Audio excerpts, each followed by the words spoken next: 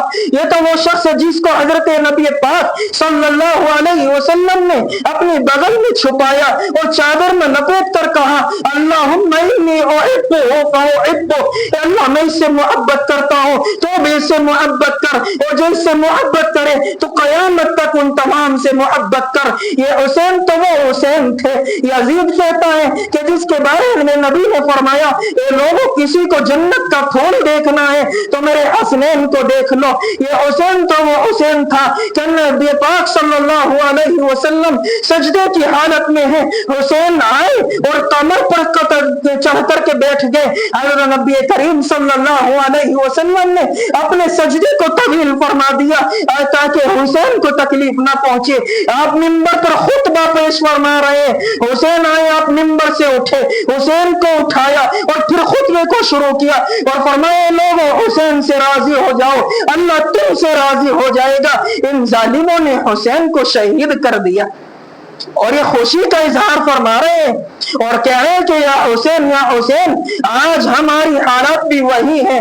یہاں ایک بات کو کہہ کر کے بات کو ختم کروں، ٹائم زیادہ ہو گیا، کہ ایک بات کو کہہ کر کے میں بات کو ختم کروں. خدا کی قسم حسین اگر اس وقت میں ظہر کی نماز کو چھوڑتے نہیں تو خدا کی قسم کھا کر کے کہتا ہوں تو مبالغہ نہ ہوگا، یزیدیوں میں سے ایک بھی زندہ نہ ہوتا.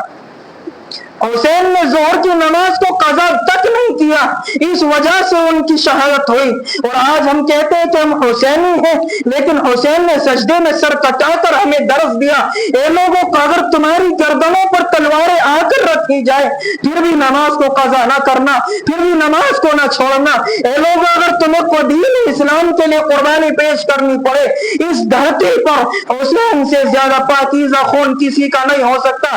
اے لوگوں حسین نے قربانی دی ہے، اس دین کے لیے تم پیچھے نہ ہٹنا. حسین نے ہمیں درس دیا ہے، لیکن ہم کہتے ہیں کہ ہم حسینی ہیں اس بات کے کہ ہم شربت کو تقسیم کرتے ہیں جب کہ وہ پیاس کی شدت میں گئے ہیں. ہم کہتے ہیں کہ ہم حسینی ہیں جب کہ وہ نماز پڑھتے ہوئے گئے ہم نماز کو چھوڑتے ہیں. ہم کہتے ہیں کہ ہم حسینی ہیں جب کہ ہم ماتم کرتے ہیں، جب کہ ماتم کرنا تو اسلام میں ثابت نہیں. اور قرآن خود ہمیں درس دے رہا ہے کہ لوگوں کتنی بھی بڑی مصیبت آ جائے یا ایھا الذین آمنوا استعینوا، اللہ سے مدد حاصل کرو بالصبر والصلاۃ، نماز اور صبر کے ذریعے. اور ان اللہ مع الصابرین، اللہ صبر کرنے والوں کے ساتھ ہے. لیکن ہم نماز کو تقسیم کرتے ہیں، نماز کو چھوڑتے ہیں. تقسیم کرنے کی سے مراد یہ ہے کہ ایک وقت کی نمازیں دوسرے وقتوں میں قضا کر کے ہم پڑھتے ہیں اور ہم کہتے ہیں کہ ہم حسینی ہیں. ہم ماتمیں کرتے ہیں، ہم حلوے اور بریانی کو تقسیم کرتے ہیں جبکہ بھوک کی شدت میں جا رہے ہیں. حالانکہ ثواب ہے کیجئے، لیکن ایک حدیث ہے کہ جائز بھی نہیں ہے، یہ درست بھی نہیں ہے. یہاں حدیث میں اتنا ثبوت ملتا ہے کہ 10 محرم الحرام کو اپنے گھر والوں کے لیے دسترخوان کو وسیع کرو تو اللہ تمہارے پورے سال رزق میں برکت عطا فرمائے گا. یہ بات ہے، یہ حدیث میں ہے کہ 9 محرم اور 10 محرم یعنی کل اور پرسوں ہفتہ اور اتوار کا روزہ رکھو، اس لیے کہ 1 سال کے گناہ معاف ہو جائیں گے. اگر 9 کا نہیں رکھتے تو اتوار اور پیر 10 اور 11 کا رکھو، 1 سال کے گناہ معاف ہو جائیں گے. اللہ مجھے بھی اور آپ کو بھی عمل کی توفیق فرمائے. وآخر الدعوانا الحمدللہ رب العالمین.